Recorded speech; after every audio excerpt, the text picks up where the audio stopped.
Mic ব্যবসায়ীদের নিয়ে সচেতনতামূলক বৈঠক অনুষ্ঠিত হলো মন্তেশ্বর থানায়। মন্তেশ্বর থানার উদ্যোগে আয়োজিত এদিন বৈঠকে মন্তেশ্বর ব্লক ও এলাকার প্রায় শতাধিক মাইক ব্যবসায়ী উপস্থিত ছিলেন। মন্তেশ্বর থানার আইসি বিপ্লব কুমার পতি ও মাইক ব্যবসায়ীদের সতর্ক ও সচেতনতা করে জানান, উচ্ছৃঙ্খলভাবে মাইক বাজাবেন না। স্কুল কলেজ সহ শিক্ষা প্রতিষ্ঠান এলাকার নির্দিষ্ট আওয়াজের মাধ্যমেই মাইক বাজাতে হবে। সরকারি নিয়ম অনুযায়ী নির্দিষ্ট আওয়াজের মধ্যে মাইক বাজাতে হবে। এমনভাবে মাইক বাজাবেন যাতে এলাকার বাসী থেকে থানায় কোনো অভিযোগ না আসে। আর যে কোনো অনুষ্ঠানে প্রচুর পরিমাণে চোং লাগিয়ে এলাকার অসুবিধা করবেন না বা বাজাবেনও না।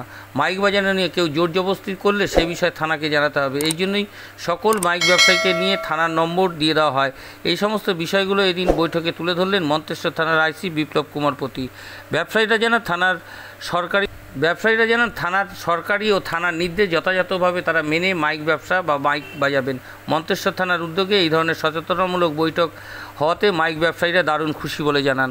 24 ঘন্টা ইন্ডিয়া টিভির প্রতিনিধি পূর্ব বর্ধমান থেকে জ্যোতির্ময় মণ্ডলের বিশেষ প্রতিবেদন।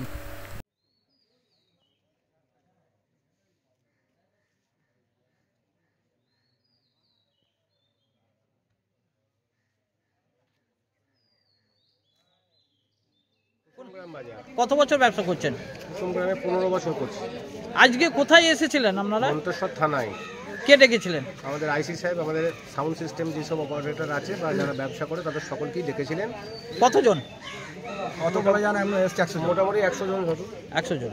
তা এসে কি আলোচনা হলো? এসে আলোচনা হলো যে সাউন্ড সিস্টেম যাতে উচ্ছৃঙ্খলভাবে না বাজানো হয়, যেটা সাউন্ড সিস্টেম সরকারের নির্দেশ মেনে একটা সিস্টেমেটিকলি বাজানো হয়, যাতে স্কুল কলেজ হসপিটাল যেসব বাচ্চা কাচ্চা আছে যারা হার্টের পেশেন্ট আছে সেসব জায়গাগুলো একটু মেনে চলতে, এবং রাত্রি 10টা পর্যন্ত সাউন্ড সিস্টেম যাতে অফ হয়ে যায়, যাতে পরিবার বা সমাজবদ্ধ যেসব মানুষ আছে তারা যেন সকলে সঠিকভাবে ঘুমাতে পারে, কারোর জন্য অসুবিধা না হয়, থানায় যেন কোনো কমপ্লেন না আসে সেই হিসাবে, এবং সরকারের নিয়মকানুন মেনে প্রশাসনকে ঠিকই রেখে মাইক ব্যবসা করতে বলেছে। এটা কি আপনারা এই নির্দেশ পালন করবেন? অবশ্যই আমরা সরকারকে বাদ দিয়ে কি নির্দেশ অমান্য করতে পারি, এবং প্রশাসনের সাথেই আমরা থাকবো। এটা বৈঠক ফলপ্রসূ হয়েছে? আমাদের 100% ফলো করব। এই নির্দেশ আমরা কার্যকরভাবে মেনে নেবো, এবং যেসব পার্টি আমাদেরকে জোর করে বাধ্যতামূলক বাজানো করায়, এবং আইসি স্যার আমাদেরকে নাম্বার দিয়েছেন, যদি কোনো পার্টি আমাদেরকে জোর করে রাস্তাঘাট কলেজ বা রাত্রি উপদ্রব করে মদ্যপ অবস্থায় বা জোর করে বাজানো করে, তাহলে আমরা থানায় ইমিডিয়েট ফোন করে সেই পার্টির বিরুদ্ধে ব্যবস্থা নেব। আপনার নাম পরিচয়?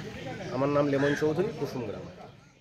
আপনারা মাইক ব্যবসায়ী? হ্যাঁ, সবাই মাইক ব্যবসায়ী। কোন বাজারে মাইক ব্যবসা করেন? আমাদের মন্তেশ্বর, টোটাল মন্তেশ্বর থানা।